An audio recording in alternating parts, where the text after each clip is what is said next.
Assalamualaikum warahmatullahi wabarakatuh. Kami dari kelompok 3 akan membahas tentang protein. Sebelumnya, perkenalkan nama saya Aisyah Tiffany dan rekan saya Rizalatul Nadila.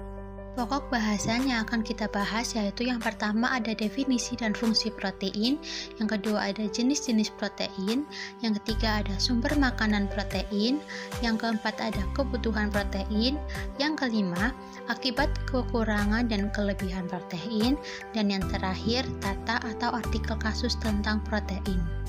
Definisi protein. Protein adalah zat makanan berupa asam-asam amino yang berfungsi sebagai pembangun dan pengatur bagi tubuh. Protein mengandung unsur karbon, hidrogen, oksigen, dan nitrogen yang tidak dimiliki oleh lemak atau karbohidrat. Fungsi protein secara umum, yang pertama sebagai sumber energi, yang kedua pembentukan dan perbaikan sel serta jaringan, yang ketiga sebagai sintesis hormon, enzim, dan antibodi, dan yang terakhir sebagai pengatur keseimbangan kadar asam basa dalam sel.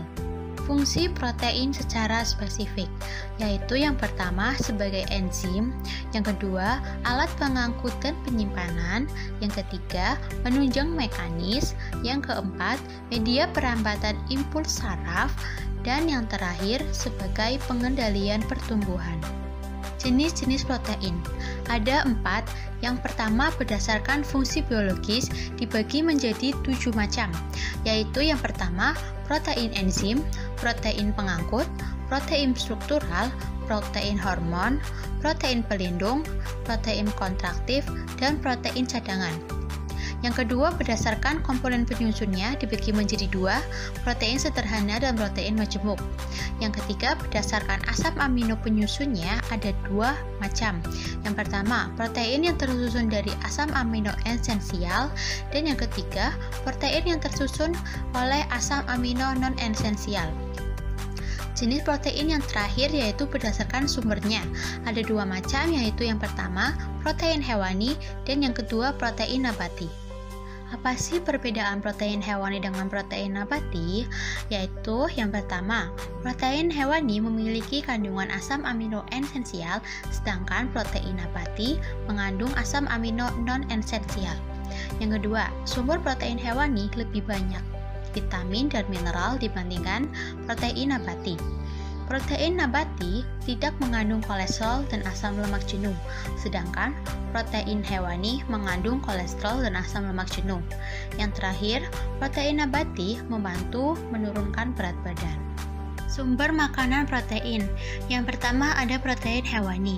Berikut merupakan besar kandungan protein per 100 gram, yaitu pada ayam, pada daging sapi, daging babi, pada salmon, yogurt, udang, tuna, telur, susu, keju, dan yang terakhir ada whey protein. Selanjutnya ada sumber makanan protein nabati. Berikut merupakan besarnya kandungan protein pada kacang-kacangan, biji-bijian, sayur-sayuran, produk olahan, dan buah-buahan. Selanjutnya ada kebutuhan protein. Menurut Kementerian Kesehatan Republik Indonesia, pada tahun 2019, kebutuhan protein dibagi menjadi beberapa kelompok. Untuk usia 1-6 tahun, membutuhkan 20-25 gram protein. Untuk usia 7-9 tahun, membutuhkan 35-40 gram protein. Untuk remaja, membutuhkan 60-75 gram protein. Untuk dewasa, membutuhkan 50-70 gram protein. Sedangkan untuk wanita hamil dan menyusui, membutuhkan 70-85 gram protein. Akibat dari kelebihan protein diantaranya yaitu akan mengalami kenaikan berat badan, nafas menjadi tidak sedap, mengalami dehidrasi, timbulnya kerusakan ginjal, risiko penyakit kardiovaskular, dan meningkatnya risiko penyakit jantung.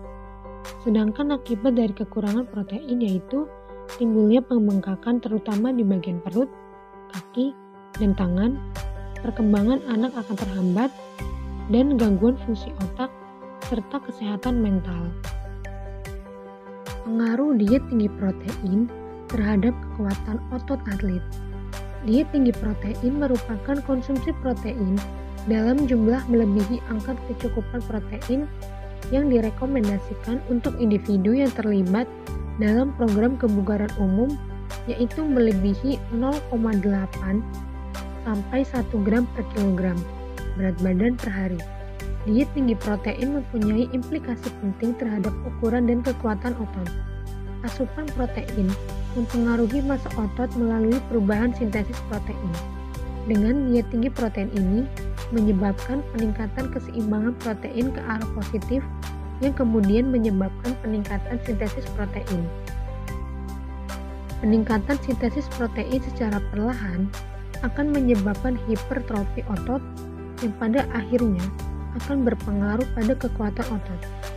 Peningkatan ukuran otot menyebabkan kontraksi otot lebih kuat, pengulangan kontraksi lebih cepat, yang menyebabkan periode latihan menjadi tahan lama. Sekian presentasi dari kelompok kami, kurang lebihnya mohon maaf. Assalamualaikum warahmatullahi wabarakatuh.